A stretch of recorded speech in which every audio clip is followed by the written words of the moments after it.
Lesson 8.2 is mean, median, mode, and range. I can find the mean, the median, the mode, and the range for any data set. Alright, you might want to pause the video, especially if you are missing today's class, and write down these definitions for what the mean is, what the median is, what the mode is, and what the range is. But these are all ways of measuring the middle. We call them the measures of central tendency. They're all different ways to find the middle, and they find the middle in slightly different ways. Alright, so I'm going to find the mean, the median, the mode, and the range for two different kinds of data sets. The first one has an odd number of numbers. The second one has an even number of numbers, and you'll notice with median that changes kind of how we do things. So the very first step to any of these is that I like to line everything up from smallest to largest. So I'm just going to rewrite my data set, in order from smallest to largest. And I don't actually have to add it yet. Okay, so 3, 4, 6, 7, 7, and 40. Alright, the next thing I'm going to do is I'm going to add all these numbers up, and I get 70. This is to find my mean. So I'm going to add the numbers up. I'm going to count how many numbers there were. 1, 2, 3, 4, 5, 6, 7. And divide by the number of numbers. It's kind of like I'm taking the number from each group and then I'm redispersing it to all of the numbers so that they have the same amount, or that it's kind of like a fair amount. So there we go. 10 for each. So the mean is 10. The median is the middle number. So I'm going to go from the outsides in and cross them off, smallest to largest, until I find which one's the very center of my data.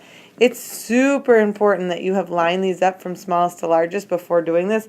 Otherwise, we'd all have a different answer depending on the order of our numbers. So it needs to be smallest to largest. Alright, the mode is the number that we see the most often.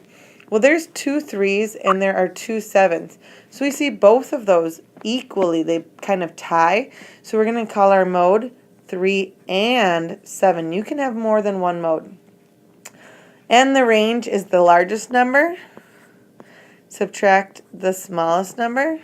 So my range is 37. Let's do another set.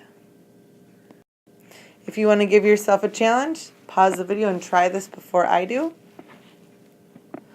Okay, so same thing. I'm going to line these up from smallest to largest. That's 8, 13, 23, 25, 40, 41, 42, and 50.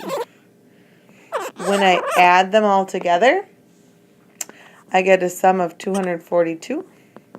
I'm going to divide by 1, 2, 3, 4, 5, 6, 7, 8.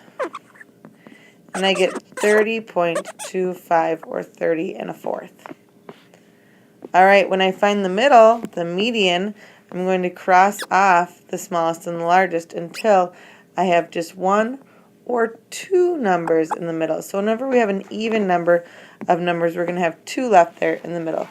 When I have 2, I'm going to find the mean, or the average of those 2. So I'm just going to add them up, 25 plus 40, and divide by 2 because there's 2 of them, and I get 32.5. Okay, the mode, I notice that there is not a single number that repeats. So I'm not going to put every single number as the mode. Instead, I'm going to say there is no mode. Okay, and lastly, the range is the biggest number. Subtract the smallest number. So my range is 42. That's how spread out the numbers are. Alright, go ahead and try a NICU check and see how you're doing.